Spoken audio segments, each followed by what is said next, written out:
It's another week of tending the Torah garden. The book of Bereshis is all about building, and this week's building block is making an atmosphere.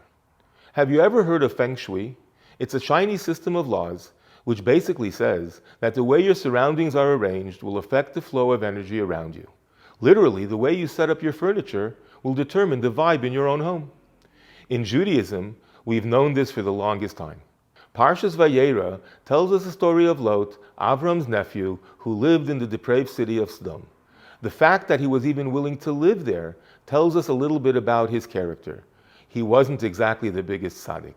Yet the Torah tells us at length that when Lot saw two strange men walk into a city, he suddenly became a big machnas eirach, a wonderful host, advising them where they should and shouldn't go, inviting them for a meal, and even giving them a place to sleep. How did that suddenly happen? Where did this side of him come from? Rashi, the primary commentary on the Torah, tells us, Mi beisei shel Avram lamad. He actually learned it from the house of Avram. It's a strange expression. Rashi doesn't say he learned it from Avram himself. He says he learned it from the house of Avram. Says the Talmud Rebbe from Jerusalem, a most powerful thought. Lot was indeed a rebel. He didn't want to learn anything from Avram. But growing up in his house, he couldn't help it. The arum, the atmosphere in the home, was so permeated with kindness and giving that it just got into his blood. As parents, this is sometimes the most critical element of raising and educating our children. Sometimes our child is in a place where he or she doesn't want to hear anything from us. But if we maintain the atmosphere, if we create the right environment, the lessons and values will seep into their souls forever.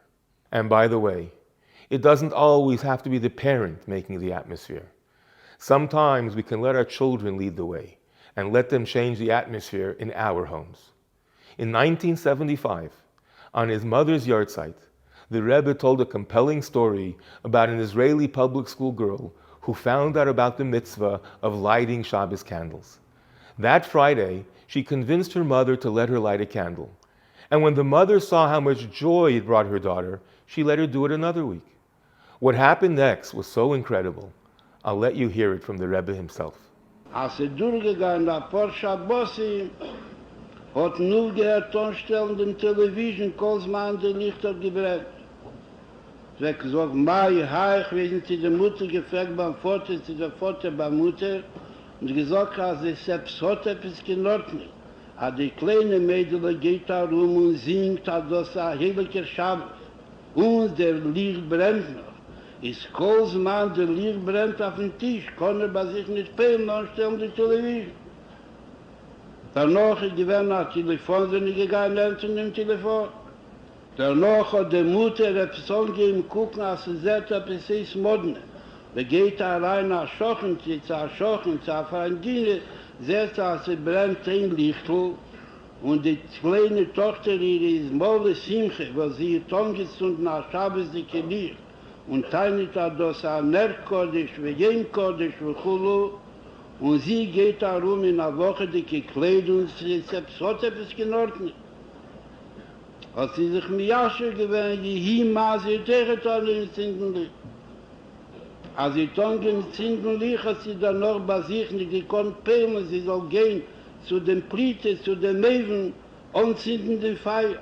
Man kann sich aber nicht essen, gestammt als sie kalte, und dann die machen schon. Aber dann die machen schon, und das hat schon gehabt, eine Wirkung auf morgen, die zu dechen. Danach ist durchgegangen, wie gerät früher, ist kommen und erzählen dem ganzen Sipur, der Vater ist einstehen in der Darge von Beile Tshuva. My friends, that's really what it's all about. Make a small change in your home, lift up the atmosphere, and watch a big change happen in your entire life. Wishing you and yours a Shabbat Shalom u'Mevorach.